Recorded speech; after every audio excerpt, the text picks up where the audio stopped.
Great. Good morning, everybody. We are going to wait a few seconds as folks roll in and that number continues to increase. We're expecting over 100 folks this morning to join the conversation, which we're very excited about.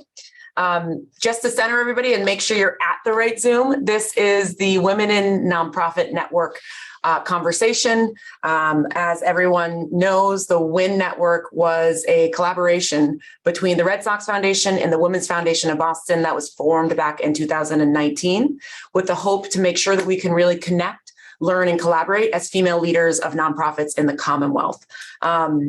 So numbers are still creeping up. This is great. This is great.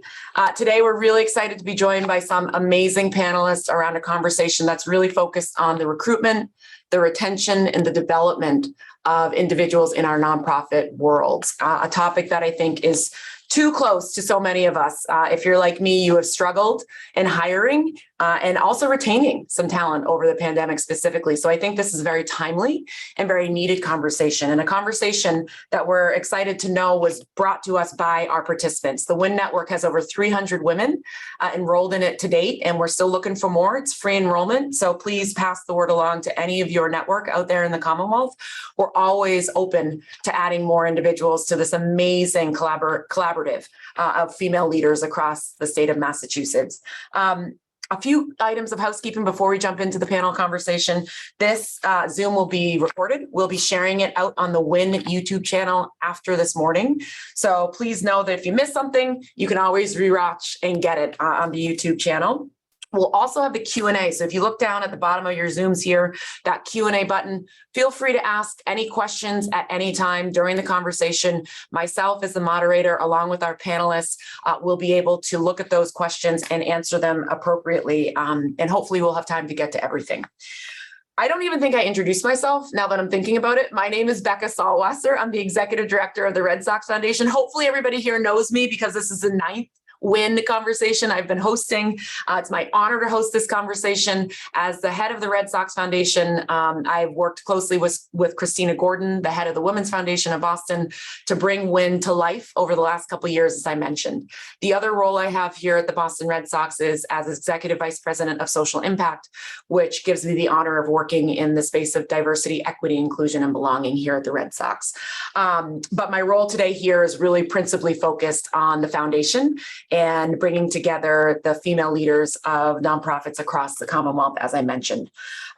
We'll get right into the panel because it's a full conversation. We have lots and lots of questions that came in from our participants. And then we will shift to another part of the conversation, which we're very excited. Yep, the panelists can come right on in. After we close out this panel with these experts that are focused on the recruitment, the retention, and development of nonprofit leaders, we're going to shift to something we haven't done before, which is sort of a second part of the panel. We're going to be bringing on two individuals, Allyce Najimy and Lydia Zayas, who are going to be speaking to the programs that they run that are producing the talent in the Commonwealth, that are producing individuals that are looking for jobs. So we're really excited to hopefully be able to connect the dots between the first portion of the conversation, which is going to be talking about bringing people in and keeping them at your organizations, and then ending with the conversation around individuals that we hope you will look to when you're thinking about hiring. So really excited for today's conversation. So let's jump in. Before I do, though, I do want to shout out Bank of America. They are the sponsors for this conversation. They have always stepped up and been there for us to make sure that we have the space, the resources necessary to convene this amazing group of women. And so huge shout out to Erin Sutherland and the Bank of America team that have supported and sponsored this conversation and many others that we will bring you throughout this year and next year. But again, we wouldn't be here without their support. So thank you, Bank of America. I'm going to have our panelists, as we always do, introduce themselves. So we're going to start with Robin Gilbert. We'll move to Emily Crump, and then to Stacey Brown, and end with Faith Montgomery. Each of them will share a bit about who they are in their roles, and talk a bit about, the expertise that they'll bring to this conversation. So Robin, why don't we jump in with you? Thank you, Bekah. Good morning, all. My name is Robin Gilbert, and I'm the Chief Human Resources Officer for the YMCA of Greater Boston, an organization that's committed to strengthening children and families within our communities by providing programs and services that are centered around youth development, education, food security, healthy living, social responsibility, and equity. And as Chief Human Resources Officer, I lead, of course, all aspects of human resources but I'm also able to leverage 25 years of experience to help drive business strategy, outcomes, and affect positive change. So I'm thankful to be here with you today and looking forward to sharing. Thank you, Bekah. Thanks, Robin. Emily. Good morning, everybody. My name is Emily Burnor Crump, and I'm the Senior Managing Director of the School and Community Partnerships team at Teach for America, Massachusetts. In my role, I have the pleasure of actually being a people manager in a nonprofit. So that brings me a ton of joy. And my team actually is responsible for recruiting the next generation of educational leaders in Massachusetts. So we actually serve 70 schools across 9 communities, sourcing talent and helping them retain their folks past our first 2 years that we put them in our program. And so it's been a real journey doing this work in the pandemic, and I'm excited for the conversation today. Thank you, Emily. Stacey. Good morning, all. I am Stacey Brown, Principal Consultant at S. Brown Consulting, LLC. I've been working with Boston area nonprofits for, my gosh, more than 20 years now to advance HR, people operations, and organizational culture. As a consultant, I partner with nonprofits and with their boards at every stage of the organization's life cycle.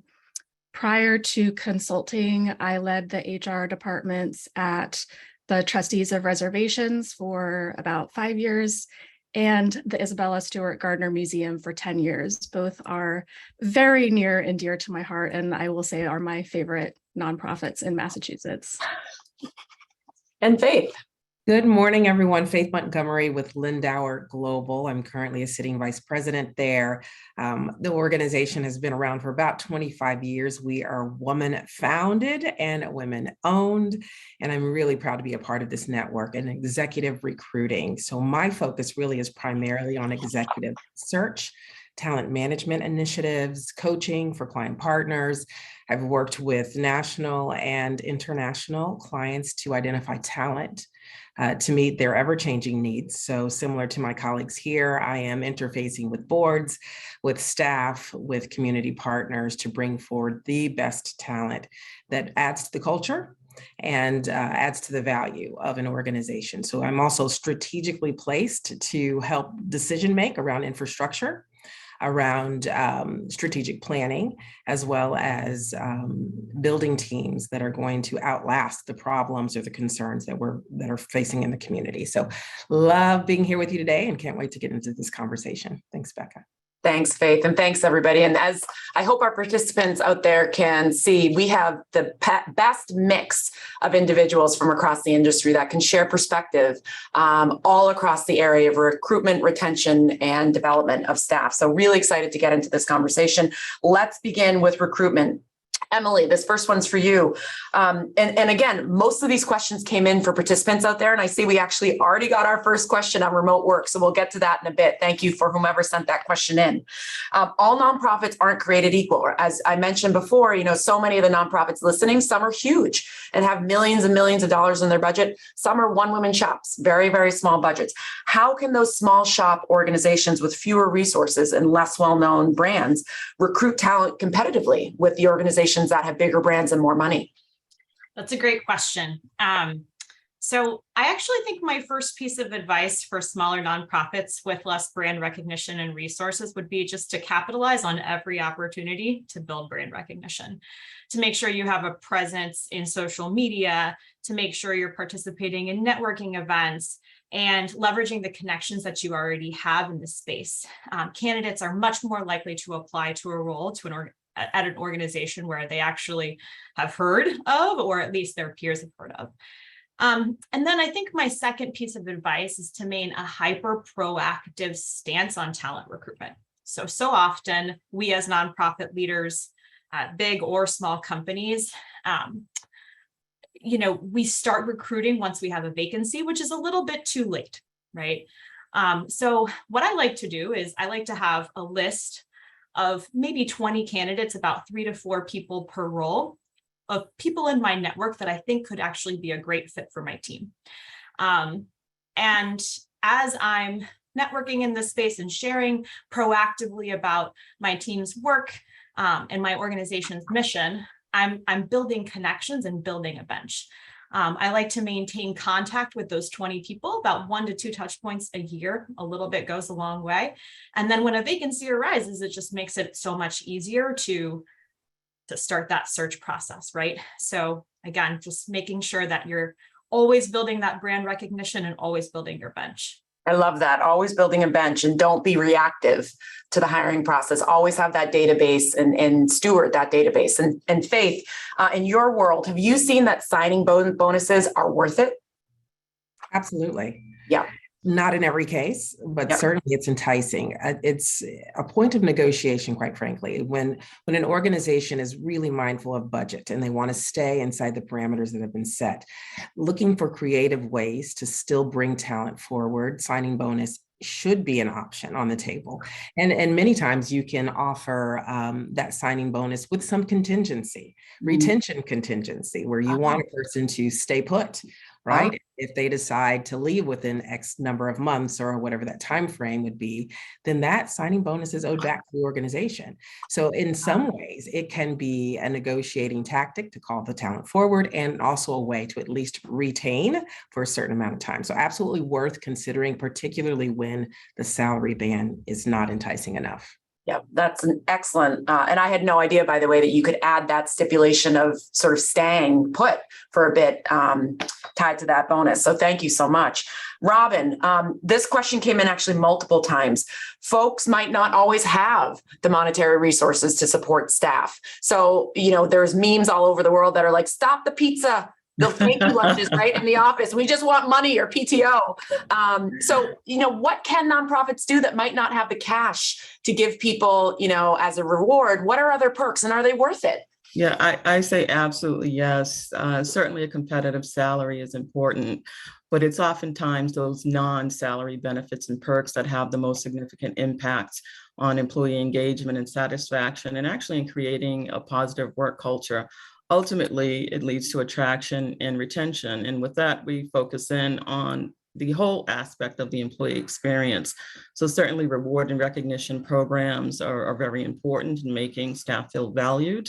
There are a host of non-salary benefits and perks, or things like, additional vacation time, professional development opportunities, volunteer days, community activities, as Faith mentioned, bonuses, employee celebrations, student loan repayment programs, tuition programs, and even things that might seem small, but like a change in title or maybe an office space. So these are all just some aspects of creating that positive environment for folks where you may not be able to impact salary directly. So I think there's great opportunity here. That's great. And Faith, I want to come back to you, and then Stacey, I'm going to go to you. But Faith, again, this was another repetitive question. When should an organization know when to outsource the hiring of a position? So I think a lot of folks struggle with, I don't want to pay, right? I think we can do it on our own, but then they might not find any. So when do you know? When's the moment when they should say, we're going to hire an outside firm? There are 3 questions that I suggest an organization's leadership consider before outsourcing. And to kind of piggyback on what Emily had to say about pipeline building, networking, that certainly is one of the 3 questions that I think you should ask yourself. But first, capacity. Does your team, does your human resource department, your talent management function have the capacity to take on yet another search for a specific role? So that's a question. Second is network. Do you have an active network that could essentially unearth people for you to consider as you also consider your capacity? And then third, branding. Do you see this opportunity, outsourcing, as a way to leverage your branding to get your name, your culture experience into the marketplace in a broader way than you could do by simply managing a search on your own? So those are 3 questions that I think are important to ask. Do you have the capacity? Do you have the network? Do you need more branding? That's excellent. Thank you, Faith. And Stacey, if an organization does decide to sort of do it in-house, what do they do if they just can't find the right person and might not have the means to hire an outside agency? One of the trends that I saw develop in 2021 with nonprofits, and that is still going very strong, is this concept of renting talent. So talent on demand, So that's your independent contractors, freelancers, consultants, advisors that make up your contingent workforce. And what I'm seeing a lot of is having a blended workforce. So not just looking for those talent on demand folks when that's a case of turnover, but really blending them in at different points when within the organization's needs. So that might be a leave of absence. It might be a mission opportunity that arises unexpectedly, or a revenue opportunity that arises unexpectedly. And the great thing about the blended workforce too, and using that talent on demand, is the infusion of new ideas. So you can inject some creativity and innovation into teams, and that can also be a form of morale boosting. Awesome. Thank you so much, Stacey. There are two questions that I did want to get to really quickly that just came in because they're relevant to this conversation right now, as opposed to something we will be talking about. Faith, I think one is directed towards you, which is, could you provide some guidelines around how much time to condition signing bonuses on? My guess is your answer is going to say it's all relative, right? The larger the bonus, right? It is. I've seen them 3 months, 6 months, 9 months. Yeah. I've seen them as far as a year. So Wow. It really is size of the organization, size of that signing bonus, Yep. the level of position of the person Yep. in the organization is also something to consider. Right.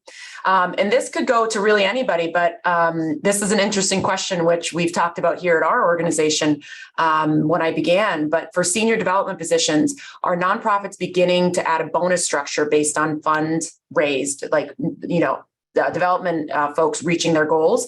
Have you started to put in sort of commissions, I guess is the right word? Anybody seen that in their nonprofit? No. And Good answer. I say that so emphatically because we're ethically, this becomes a question, right? So this is a question of ethics, and American Fundraising Professions specific language and clause and understanding around how we should not be doing that. But there's certainly ways of designing bonuses that can incentivize work that is equitably distributed across the organization. So there are ways to do this, but as you just described it, Bekah, no. Right. Yep. And someone put in there, my understanding is that commissions are against ethical principles of fundraising. Right. So perfect. Thank you guys for addressing that so timely. Emily, board, right? So what, if any, role should the board play when we think about this sort of cultivation and stewardship of a pipeline of talent and or hiring? Yeah, I think that the hugest asset that a board can bring to the hiring process is really that collective network that they have, right? I think sourcing candidates, especially at the executive level or senior leadership level, can be a huge way that the board can contribute. I do know that organizations have different relationships to their board, but broadly they act as advisors to the management team at a nonprofit, and so probably don't need to be directly involved in the interview process unless you're considering an executive director transition or a super senior leadership transition. But I think, again, that collective network that they have can be a huge talent source as you're thinking about hiring. Right. And Faith, again, back to you. Folks have been curious about where we're going in the labor market, right? So the question specifically is, has there been any additional supply, right? I feel like we all think that there's this lack of supply when we talk about talent acquisition. What are you expecting in terms of job searches in the next 6 months? What are you seeing? So I know that we've all heard the phrase, the Great Resignation, and now we're hearing things like quiet quitting and great reinvigoration and all of these things. I want to just say that that Great Resignation concept is absolutely real. Record data on people exiting the workforce, 2 in 5 departing. Wow. And staying out. And most of these are at the middle management level. This creates a lot of opportunity for people to move around. But what we're finding in the search world is that the need is outpacing the talent that's ready to jump back in. So there's a lot of competition right now in this space. Org culture is also impacting significant hiring and ability to retain. 2/3 of employees planning to leave or who have already left have cited culture issues. 1/3 of them have cited compensation. as the concern. So what we're finding is that candidates are really particular, and they're doing much more research and their due diligence around organizations and institutions before deciding to tether themselves to that organization. And then, of course, we're going to get to remote, hybrid, work from home options. It's a part of the negotiation as well. So in the short term, we expect that some of these searches will take a little longer, because finding the talent that's willing to do the work, and in some cases relocate for the work, is a little tougher. And the competition is fierce. People are negotiating opportunities, multiple opportunities at the same time, to see which one best fits their needs, their life circumstances. So it is not easy, not insurmountable. I think patience is truly a virtue in the search market right now. Right. Thank you. There was a question that came in, I think, Stacey, to one of the things you mentioned, which is, where do you seek out contracted workers? Where can one find those? So there are platforms out there. Catalyst comes to mind, but some of them are also very specific to needs, whether it's might be marketing, grant writing, and I can pull together a list and share post webinar. But I'm glad to have this question, because the other thing I want to add is similar to what Emily was saying about having your bench for talent that you're hiring permanently. I think the same strategy for your talent on demand network needs to be, you need to approach it in the same way. So a lot of people are connecting with those independent contractors, freelancers, consultants, et cetera, and nurturing that relationship so that as needs arise over the years, they can just call on them and they're already familiar with the organization, the processes, and the teams.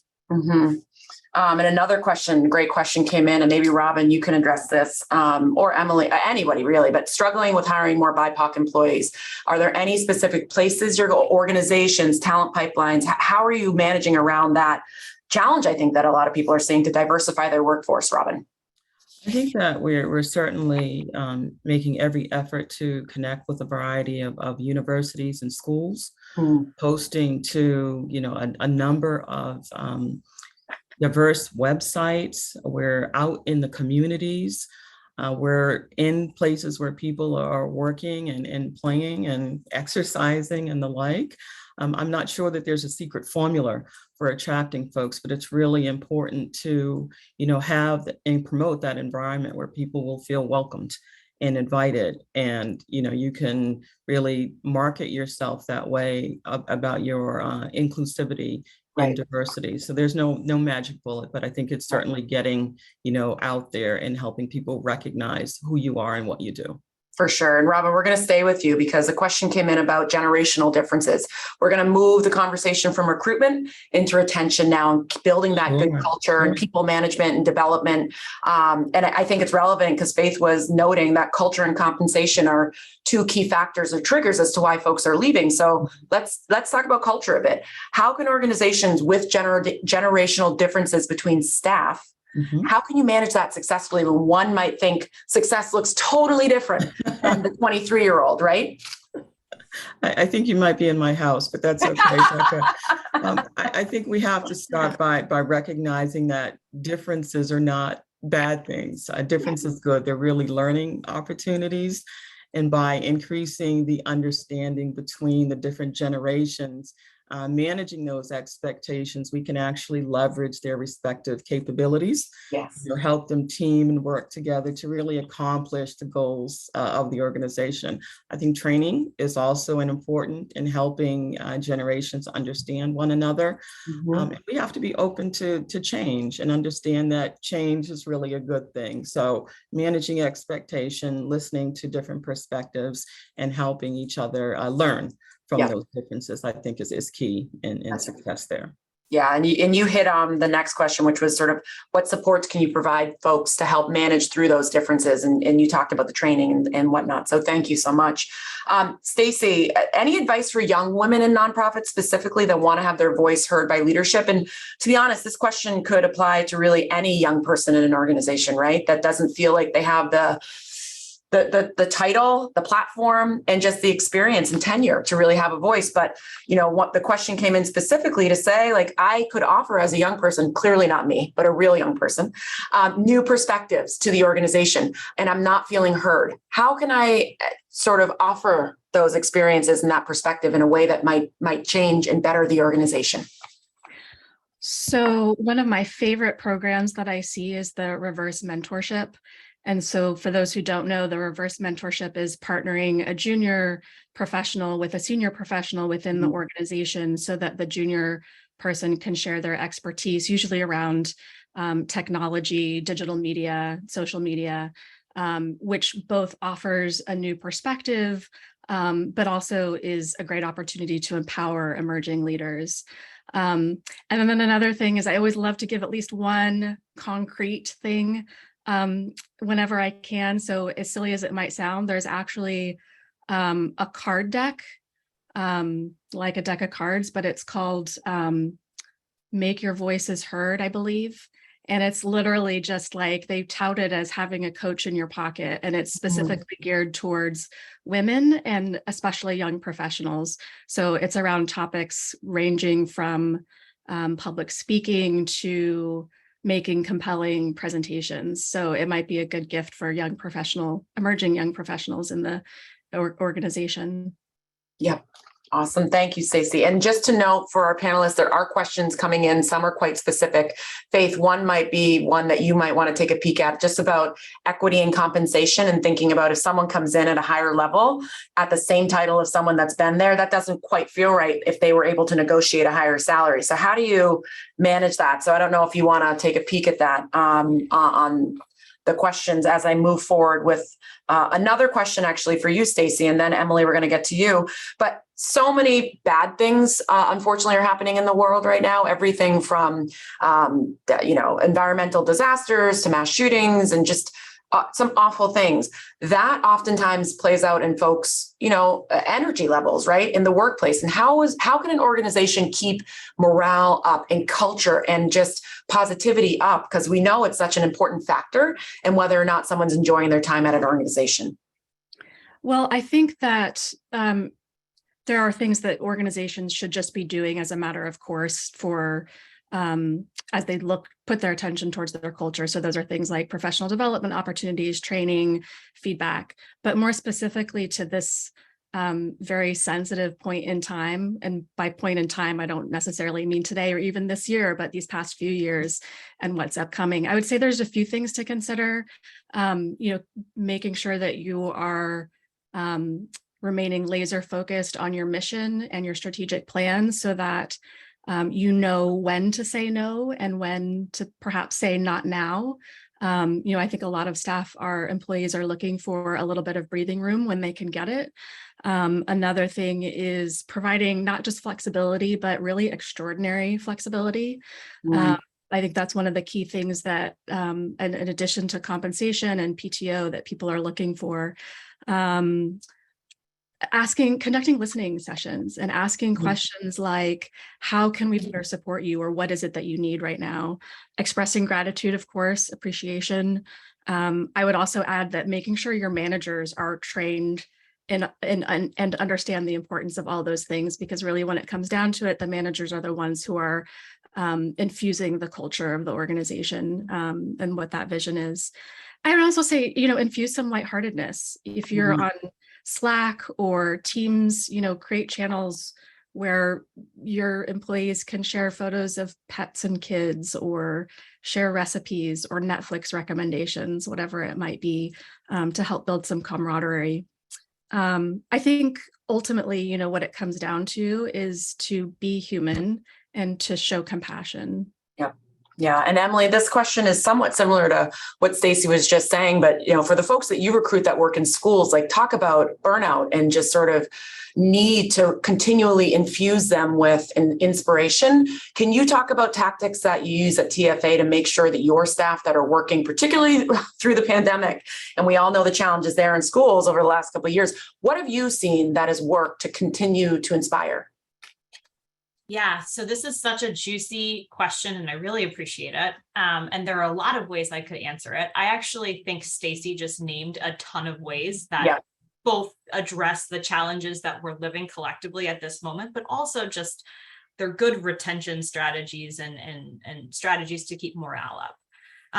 The thing I would double click on though is kind of embedded within your question, right? I think we're asking folks to do more with less, which we know is unsustainable. And so as we're emerging from this pandemic, I think it's our responsibility as leaders to really ask ourselves, like, what are the top 2 things we need to win at this year?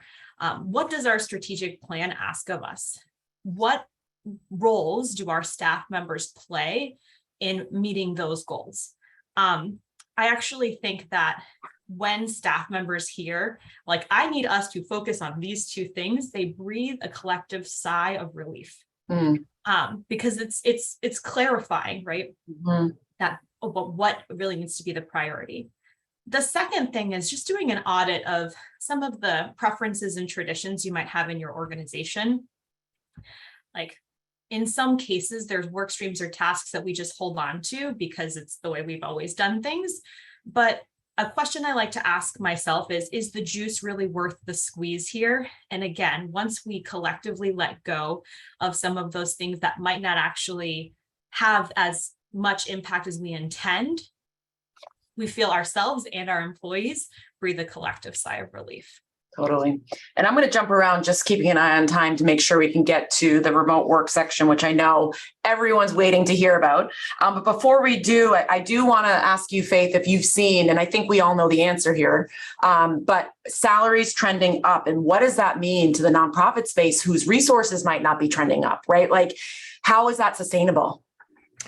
Yes, the answer is yes. Salaries are certainly trending up, and in some ways right sizing for the work that's being asked of people. To Emily's point, so much to do, more than we can fit in a day, and more than any one person should be asked to do in a full-time position. So yes, you're absolutely seeing salaries trend up, and all of the ways that my colleagues here have discussed in both retaining talent and motivating talent are relevant here.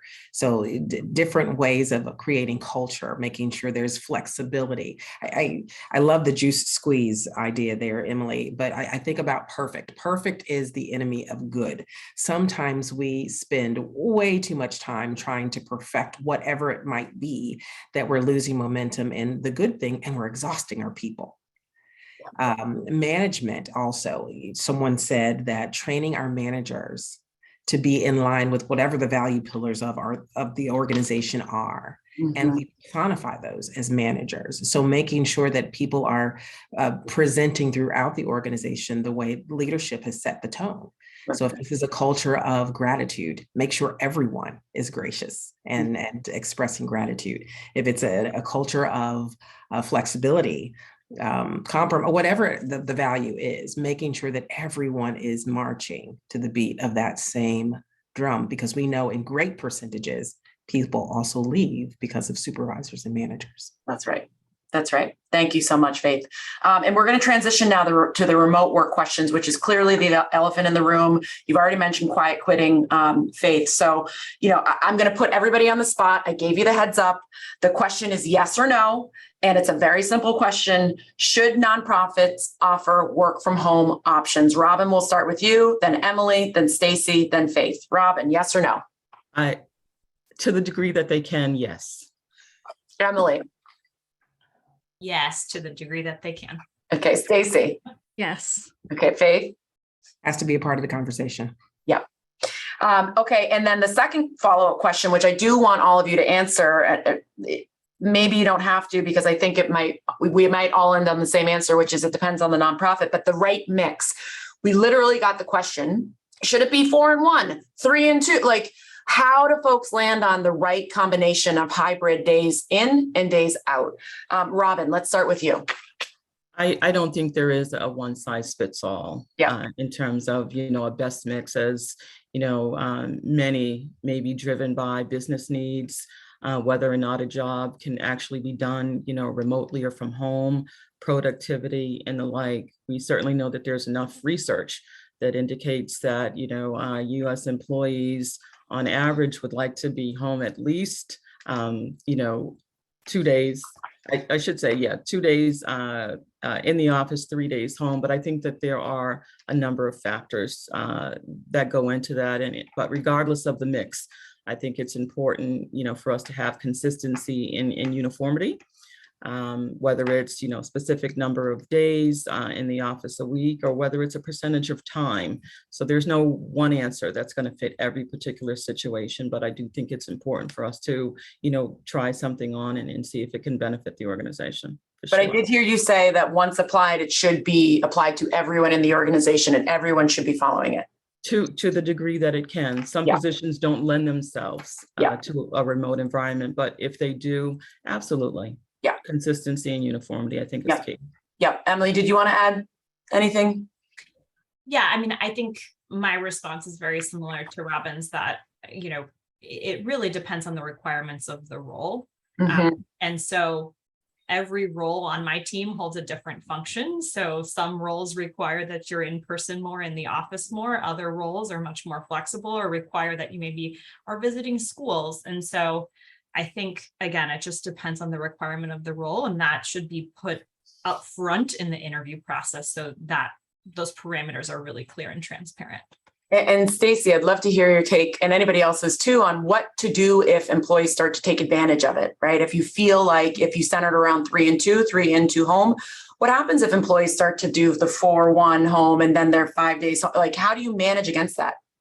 So I think, first of all, from the get-go, setting clear expectations, checking in regularly, frequently, having a conversation with the employee as soon as any red flags appear. And then I think also having a discussion with the employee if there are concerns, asking questions, asking, what's going on. It could be that there are things going on personally, or it could be that they need more training. So having that discussion up front, I think, is important. Yep. Absolutely. And just for my panelists, keep an eye on those questions. There's so many great ones coming in. How do you continue strengthening the team? What about onboarding new staff in a hybrid culture? Robin, do you want to try to take a stab at that one? Onboarding in a hybrid culture, which I've seen firsthand is really hard to get people to really absorb the culture of the organization if you're in and out. So it just makes it so choppy. It does, but I think there are opportunities to team and to have people on site at the same time. I think also, making sure that we are all included. Certainly having joined an organization in this COVID environment, it was really completely remote, but it's spending time, on site, visiting, different locations. It's connecting with team members. I think that there's a good way to do that, and partly would be, virtual, but often, and also, on site and present. So, it has to be a combination to really understand and get a feel for the culture of an organization, for sure. Absolutely. And that was actually one of the last questions we got, is how do you build a culture? And Emily, I don't know if you want to add anything to what Robin just said, but how do you build a cohesive culture when folks might not even be in the office? My guess is the answer is intentionality around convening, but any tips or strategies that TFA has used because you do have such a remote workforce? Yes. So I think, first of all, I keep going back to this, but galvanizing around our collective mission is very, very important. So I think having that alignment and making sure everybody knows what their role is in the top priorities of the organization. Second, also utilizing technology to your advantage. Stacey mentioned this earlier, but having a Slack channel. If you don't have Slack, I highly recommend it. It's great. But have a Slack channel. It's a water cooler channel where people can post pictures of their wedding or their dog, or share recipes. We have also weekly Zoom meetings where our whole regional team comes together and does like connection time, building community time for 15 minutes, and then 45 minutes of line of sight updates. So we hear about each other's work and understand, again, how we're collectively adding to this mission. And something that hasn't been said is just Zoom behavior too. Like, normalize being on Zoom. Ask for people to have their cameras on. If there's less than 10, 8 to 10 people in a Zoom, have everybody off mute. Let's hear people laugh and sneeze and be human, right? It just adds that realness to the space. And that's really what people need. They need to feel connected. Those are some great tips. And before we transition to the next portion of the conversation and close out this section, there was a request to go back to the question of how to deal with salary demands for new staff that are higher than people in similar positions already employed by the organization. Faith, I'm looking at you. Yeah, this is a tough one, I tell you, and there's There's no tried and true answer to it. What I would say is that we are in an environment where salary transparency is becoming the rule. It's becoming the name of the game. And so this is forcing a recalibration on leadership's part to really think about how they are discussing salary, how they are sharing salary, how they're crafting salaries for various positions. So I will also say this, there needs to be more thought around the role negotiation plays, because clearly negotiation is about who's more skilled at it. And that inherently creates inequities. And so the idea that you can be negotiating a needle that moves on a salary, I think really needs to be reconsidered. The position is what you're paying for, not the person. I'm so glad you said that, Faith, because I was thinking that applies too, by the way, for signing bonuses. And I've had this conversation several times with organizations about asking them to consider posting a salary that's non-negotiable. This is the salary for this position. Yes. Well, and now there are certain venues where you would post an ad advertising a specific position that's requiring transparency around salary. So we're going to start seeing that more and more. And it's just going to force our leadership to really consider how they create these salaries. I could literally talk about this for another 4 hours, but we have to transition on. I am so grateful for your passion, your expertise, your wisdom. Robin, Emily, Faith, and Stacey, thank you so much for your time. We're going to transition now to the second portion. If I could ask Allyce and Lydia to put on their cameras, and Emily, Robin, Stacey, Faith, feel free to put off your cameras so we can now transition to the second portion of the conversation. Thank you so much, ladies. And welcome, Allyce and Lydia. So as I mentioned at the beginning of the conversation, about 9:05, we are now adding a second portion to the conversation, which I think ties this whole hour into a nice, neat bow, in that we just spent 30 minutes or so talking about sort of how you recruit, how you retain, how you develop staff, what to do in the remote workforce world. And now we're going to hear from two amazing experts in the field of sort of talent acquisition and talent pipelines. So they're going to be speaking to two organizations that exist here in Boston that I hope all of you will leave with information as to how you can hire the next amazing person in your organization.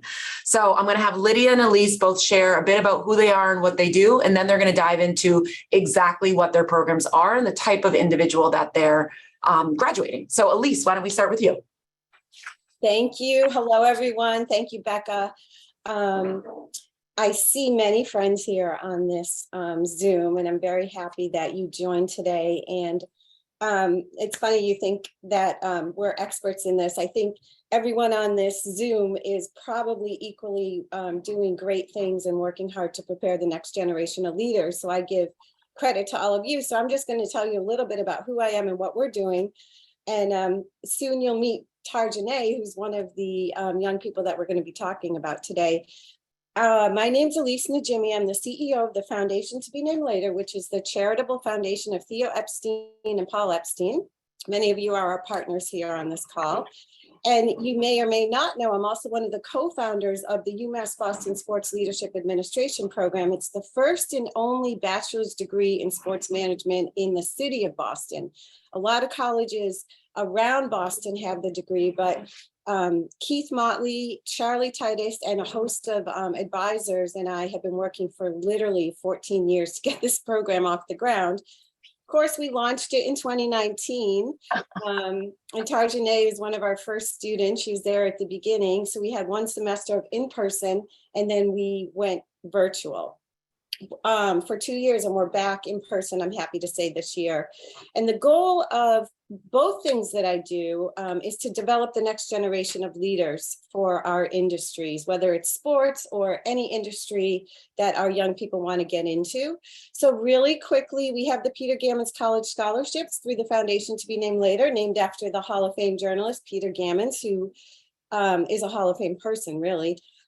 We select young people who have a commitment to service, who have overcome tremendous obstacles, just like the Red Sox Foundation scholars have, and can get into college and just want to change their lives. So they're already driven and motivated. And our investment is a tuition grant, a mentor, and Lily's on the call here. She's helped us with the mentoring piece of it and the trainings. And we don't just give our young people a scholarship and say goodbye. We try to stick with them for 4 years, as long as we can develop and raise enough money. And the mentors at least start with 1 year, but mostly stay together with our young people to make sure they get in and out of college successfully. And we do leadership trainings throughout the year around how to be a leader and financial literacy, time management, stress release, all the things that young people need, no matter what background you come from. And we're very lucky that all of our partners, our sponsors, our nonprofit partners help us and do these training sessions because they're the experts in it. And we have high standards for our scholars, and we are really proud of them. One of our scholars, when we met years ago, was homeless, just bought his first house this year. And we're so happy. We know it works. The grit, the determination, and the hard work. And the adults who care along the way really help. And it's working, proof positive, 98% graduation rate. We're so proud of that.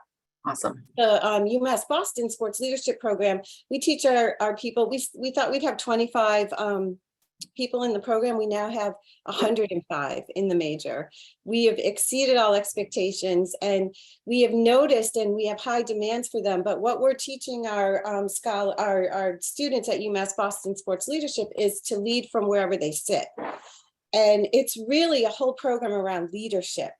If you're a volunteer, you can be a leader. If you're selling tickets, you can be a leader. If you're running a sports organization, you could be a leader. If you're doing anything in between, it's really about leadership.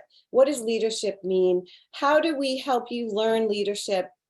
What are some of the things you can't teach, but you can learn? So we partner with Bekah and Lydia and the Red Sox and all the sports teams with the BAA, a lot of the nonprofits, law firms, agencies for internships. So our young people get hands-on experience. And we just had Fenway Sports and Red Sox speak to our class yesterday about what they expect of our young people. So you guys are developing the young people through internships, and we're trying to educate them through academics and rigor and life skills.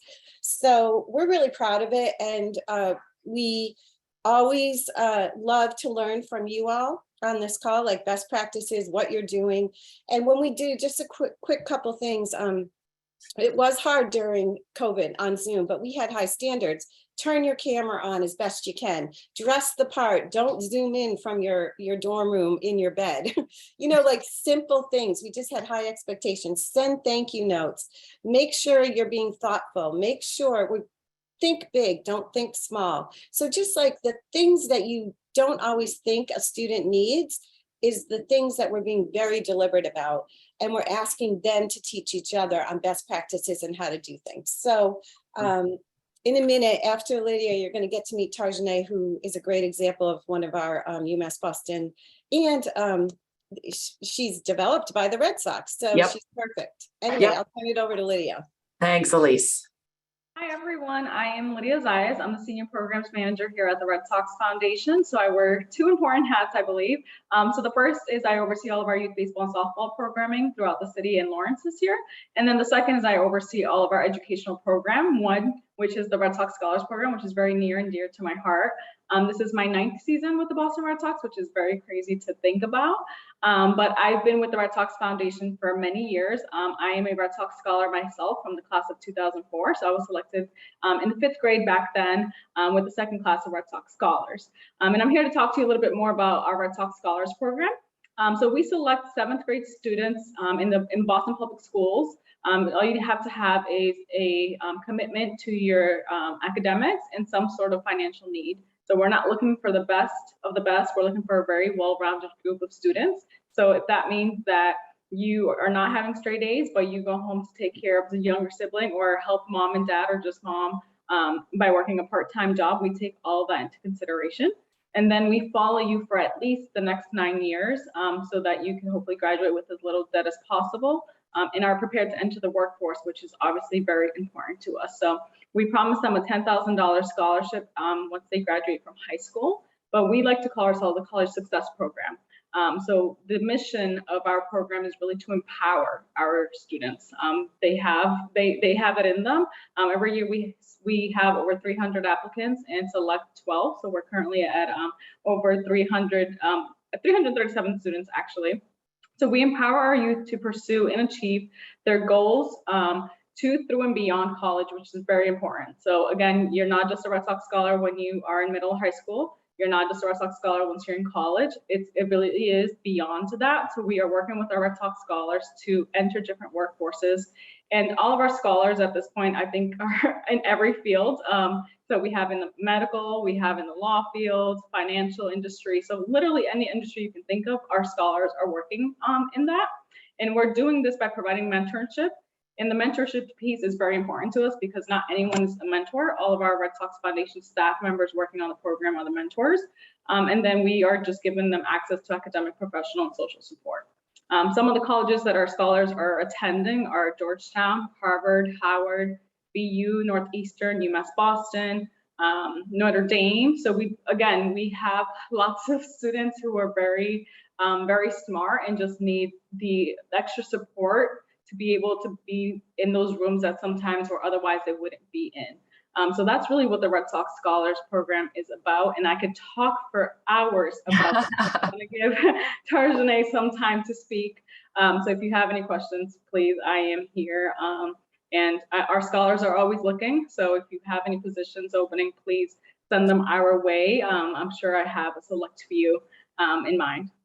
Awesome. Thank you, Lydia. And I see that Tarjane just came on right now. Good morning, Tarjane. How are you? Good. How are you?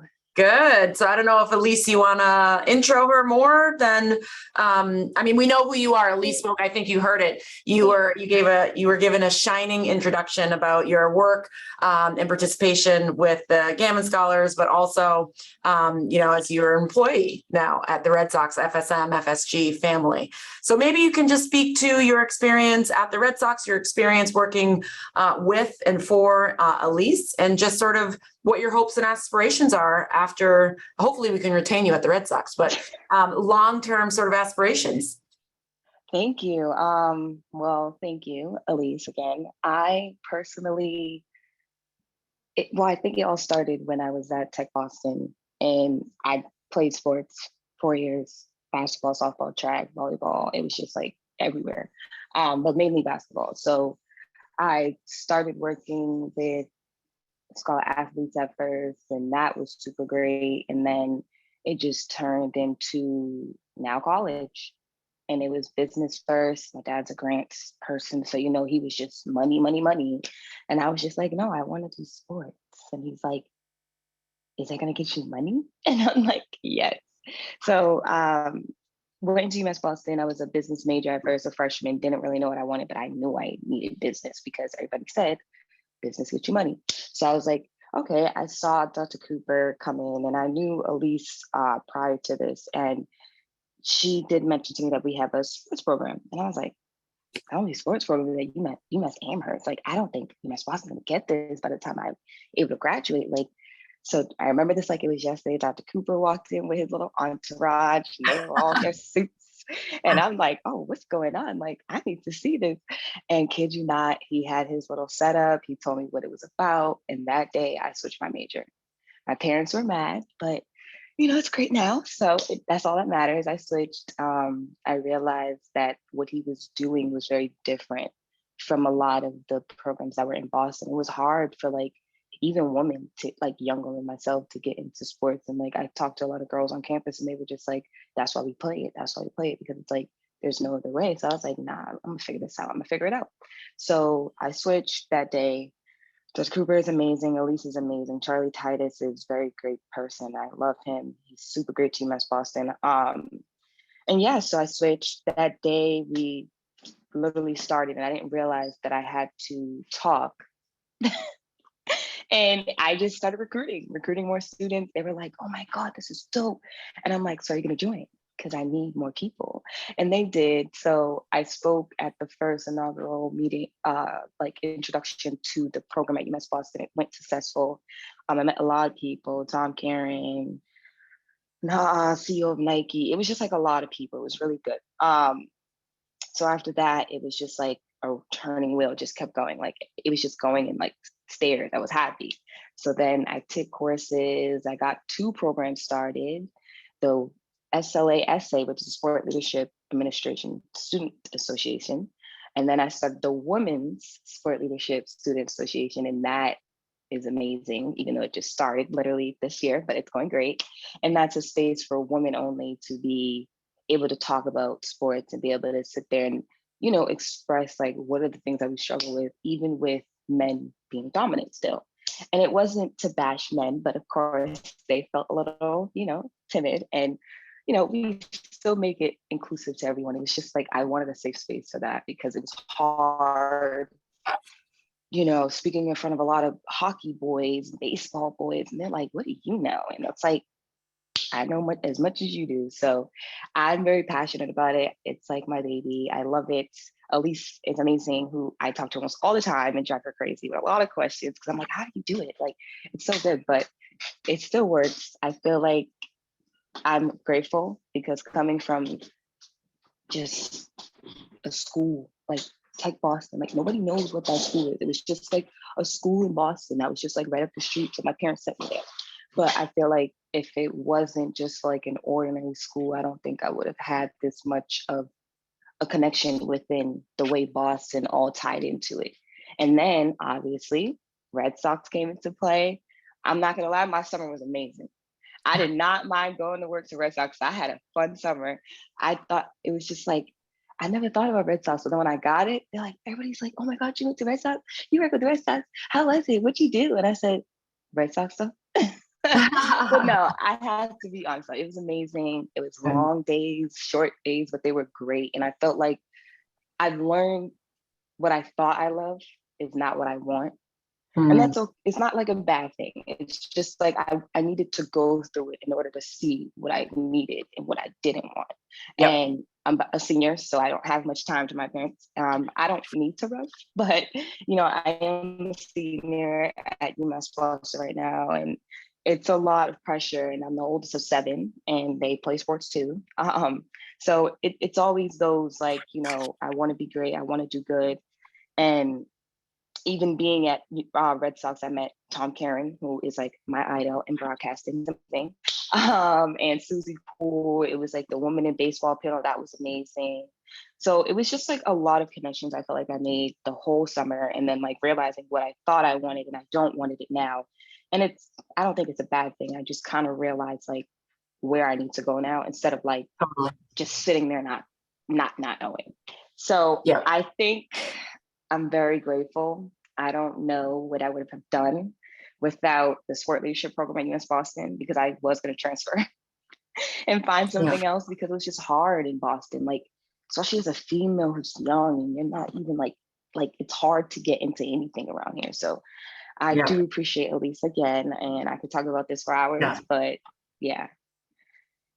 Well, thank you, Tarjane. We appreciate all that you've shared about your experience. And just so folks know, before we wrap, I know we've only got 2 minutes left.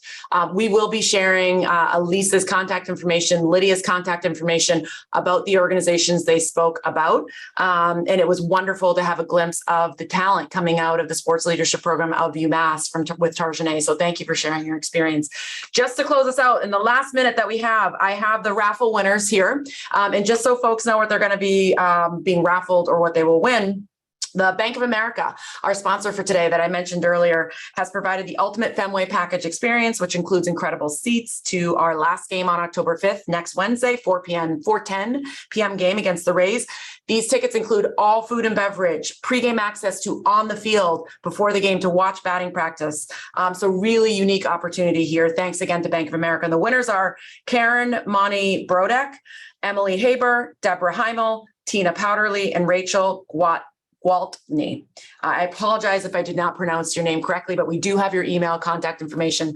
Our staff will be joining, will be emailing you as a follow-up, and we'll be sending you the tickets electronically for you to attend, and you each get 4 tickets to attend the game next week. So hopefully you can bring family and friends. On behalf of the Women's Foundation of Boston, all of our panelists, including Allyce, Lydia, Faith, Robin, Stacey, and Emily, thank you all so much for being here today. We enjoyed this conversation. I hope you found it helpful. As you hit exit, you'll be prompted to take a survey that helps us and that informs us as to what the next conversation will be the next time that we meet in the next couple months. So please take the 30 seconds, I promise, to complete that survey so that we can service you as best as possible. Have a wonderful rest of your week, and thank you again, everybody.